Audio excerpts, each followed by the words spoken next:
আচ্ছা, এইটা কি বলেন তো? এটা কি কেউ চিনেন? তো আমিও কিন্তু ফার্স্ট টাইম এগুলা চিনতাম না। পরবর্তীতে যখন এইটা খাইছি তখন এইটার জাস্ট লাভার হয়ে গেছি। তো হ্যালো এভরিওয়ান, আসসালামু আলাইকুম। যে যেখান থেকে আমার ভিডিওটি দেখছেন আশা করি আপনারা অনেক ভালো আছেন। আলহামদুলিল্লাহ, আল্লাহর রহমতে আমি বেশ ভালো আছি। তো আজকে একটি মানে চমৎকার রেসিপি নিয়ে চলে আসলাম। আর এই রেসিপিটি কি বলেন তো? তো এই জিনিসটা কিন্তু অনেকেই চিনে না, আবার অনেকে চিনে, মানে যারা খাইছেন তারা তো চিনেনি, আর যারা কখনো খান নাই বা ট্রাই করেন নাই তারা তো জানেনই না। তো এটা কিন্তু দেখতে পাচ্ছেন, এটা কিন্তু সোয়াবিন বলে। তো সোয়াবিন কিন্তু প্যাকেট পাওয়া যায় কিনতে। তো ইন্ডিয়ান, এই যে দেখতে পাচ্ছেন, এটা কিন্তু ফরচুনের 50 টাকা দিয়ে কিন্তু আমি এক প্যাকেট নিয়ে আসছিলাম। তো আমি যখন বাজারে যাই তখন কিন্তু আনকমন অনেক জিনিসপত্র মানে উঠে নিয়ে আসি। আর অনেক দিন ধরেই কিন্তু আমি এরকম মানে খাওয়ার ইচ্ছা ছিল, বাট খাইতে পারতেছিলাম না, বা বাজারে যাওয়া হইতেছিল না, আর গেলেও মনেই থাকতো না। তো আজকে কিন্তু ফাইনালি আমি নিয়ে চলে আসছিলাম। আর আনার পরে দেখতে পাচ্ছেন আমি কিন্তু খুব সুন্দর করে এটাকে আলু দিয়ে ভুনা করব। তো সেই জন্য ফার্স্টে আমি গরম পানিতে এটাকে মানে অনেকক্ষণ বড়া ফুটিয়ে নিছি। তো তার পরবর্তীতে এটা অনেক ফুলে গেছে গরম পানিতে দেওয়ার পরে। ফুলে যাওয়ার পরে আমি বেশ কয়েকবার ঠান্ডা পানি দিয়ে ধুয়ে নিয়েছিলাম। তারপরে কিন্তু আমি আলু কেটে নিয়েছিলাম, দেখতে পাচ্ছেন কিউব কিউব করে। তো এখন কিন্তু আমি এখানে পেঁয়াজ কুচি, রসুন কুচি আর কাঁচামরিচ দিয়ে দিয়েছি হালকা করে ভাজার পরে।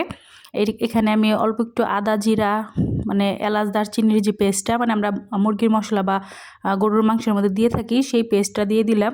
দিয়ে দেওয়ার পরে কিন্তু অল্প একটু পানি দিয়ে খুব ভালোভাবে কষিয়ে নেব। তো এটা কিন্তু সয়াবিন অনেকটাই মাংসের মতো করে আজকে আমি রান্না করব বা ভুনা করব আর কি, আলু দিয়ে। তো অনেকটা মাংসই বলতে পারেন। তো আমাদের ফ্যামিলিতে সবাই মোটামুটি পছন্দ করে এই খাবারটা। যদি আমি রান্না করি তাহলে তো আরও বেশি পছন্দ করে। তো অনেকে নাকি এটা খাইতেই পারে না, বাট আমার কাছে কিন্তু বেশ ভালো লাগে। তো এখন কিন্তু আমার মশলাটা কষিয়ে নেওয়া হয়ে গিয়েছে। তো এখন সয়াবিনটা দিয়ে দিলাম, দেখতেই পাচ্ছেন সয়াবিনটা কিন্তু একদম ফুলে কত বড় বড় হয়ে গিয়েছে। এটা কিন্তু যখন প্যাকেট থেকে বের করছিলাম তখন কিন্তু এত বড় ছিল না, ছোট ছোট ছিল। মানে এটা শুকানো আর কি, যখন আপনারা এটা গরম পানি দিয়ে ফুটিয়ে নেবেন তখন কিন্তু এটা ফুলে অনেক বড় হয়ে যাবে। তো এই জন্য কিন্তু আমার কাছে বেশ ভালো লাগে এই জিনিসটা। তো আরেকদিন আপনাদের সাথে শেয়ার করব গরম পানিতে কীভাবে দিয়েছিলাম, তো সেই ভিডিওটা নেওয়া হয় নাই। তো এখানে দেখতে পাচ্ছেন খুব ভালোভাবে কিন্তু এটা মশলার সাথে মিক্স করে নিছি। এখন ঢাকনা দিয়ে ঢেকে দিব আর এটা কষানো পর্যন্ত অপেক্ষা করব। দেখতেই পাচ্ছেন একদম লাল লাল করে কিন্তু এটা কষাইতেছি।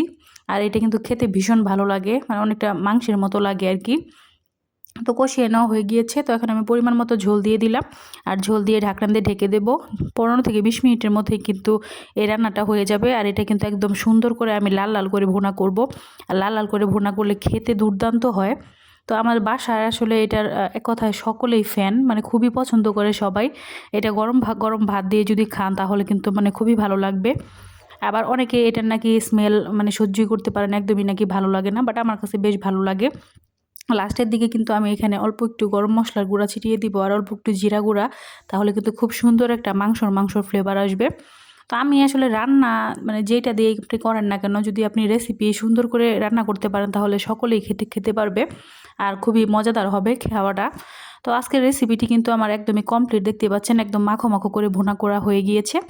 তো একদম লোভনীয় লাগতেছে আমার, তখনই খাইতে মনে চাইতেছিল। তো আজকের ভিডিওটি কেমন লাগলো অবশ্যই কমেন্ট করে জানাবেন। তো সবাই ভালো থাকবেন, সুস্থ থাকবেন, আল্লাহ হাফেজ।